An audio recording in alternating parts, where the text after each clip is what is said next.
In today's video, I'm going to show you how to translate your Shopify store into different languages. Whether you're selling to international customers, expanding into new markets, or you simply want to make your store easier to understand for visitors worldwide, this simple step-by-step guide will walk you through everything you need to know.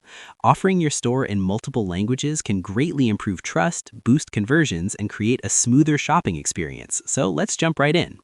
First, open your Shopify admin dashboard and head to the bottom left corner of the screen. From there, click on Settings. This is the main control area where you manage important store configurations, so make sure you're following along closely and working on the correct store. Next, inside the Settings menu, click on Languages. This section allows you to manage how your store appears in different languages.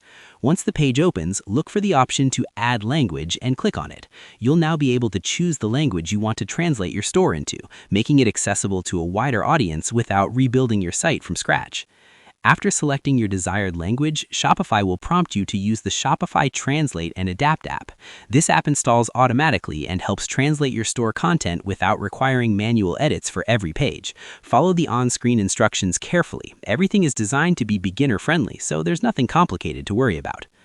To make the process smoother, here are a few quick tips. Make sure your store content is finalized, your product titles and descriptions are complete, and you're logged in with proper admin access. Doing this beforehand can save time and prevent translation errors later on. Once the language is added, select your store if you manage multiple stores, then click Translate and enable Auto-Translate. After that, you can monitor the progress and publish the translation when it's ready. It's also a good idea to review key pages and click Save to lock in your changes. This extra step ensures accuracy and a polished customer experience. And that's all there is to it. By following these simple steps, you'll be able to translate your Shopify store easily and reach a global audience more effectively. Thanks for watching, and I hope you found this tutorial helpful. If this helped you out, feel free to share it with others who might be facing the same issue. Why not make someone's day easier?